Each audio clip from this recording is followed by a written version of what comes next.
Every once in a while, a video game will come out that not only makes a huge impact, but also helps inspire important conversations around topics that aren't really discussed in gaming very much. And one of those video games is absolutely Hellblade: Senua's Sacrifice. And we're going to talk about why. Hello there, you wonderful human. I'm Little One You Are, and today we're going to talk about why Hellblade is such an important game in the gaming industry.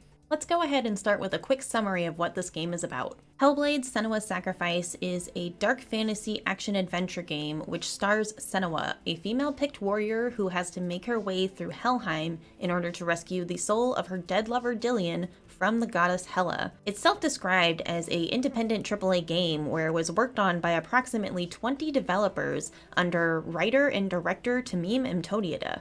Senua additionally suffers from psychosis and believes it to be a curse.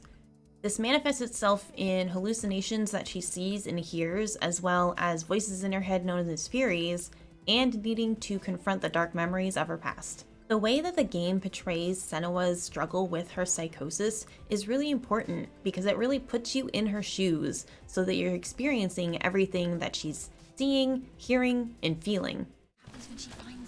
Everything will burn. Concentrate on where you're going. She needs to remember the path. Everything will burn, then how will she find the way back? She won't be able to tell. When someone is struggling with mental illness, what's happening is usually things that people can't see.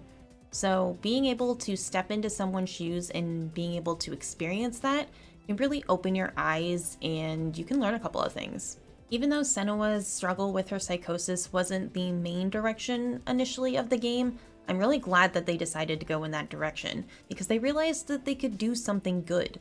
You can learn even more about that in my video over here, which talks about more facts you might not know about this game. There was a ton of care and research put into this game by 𝗕𝗢𝗢𝗪𝗢 and his team to make sure that they were representing what psychosis is like in the most accurate way. The game developers worked with neuroscientists as well as mental health professionals and those that live with this condition to help properly represent psychosis as accurately as possible. There are many that praise this game for the accuracy of this portrayal, and it's often regarded as the game's greatest quality. There were several media outlets and reviewers who analyzed the game's depiction of psychosis in a lot more detail. It was noted that all parts of the game, which included the fights as well as the puzzles, were made to further the depiction of Senua's psychosis and revolved around her condition. There are some that see the fighting and puzzles in the game as the weaker points, but they do contribute to the main purpose and point of the game. What do you think of the combat and puzzles in this game? Be sure to let me know down in the comments below.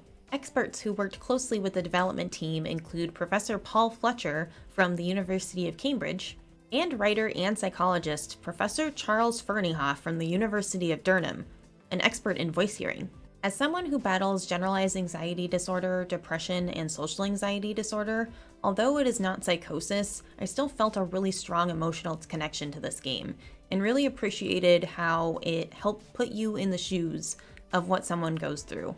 Be sure to check out my video that talks about living with GAD and how games like Hellblade have helped me. There are additionally others who do not suffer from mental illnesses who have played this game, and it's helped them to realize what it's like to be in the shoes of someone who does suffer from mental illness. Ninja Theory had received funding for the game from the Wellcome Trust, which is a charitable foundation focused on health research that's based in London in the United Kingdom. This foundation also helped the team creatively in their depiction of mental illness, notably by getting them in contact with people who actually experience it. Hellblade might not be the biggest game, but that doesn't mean that it doesn't have a huge impact regardless. Now you should go check out my video over here talking about all the latest news for the next game, Senua Saga Hellblade 2. Hope that you're all treating yourselves well, and we'll see you next time.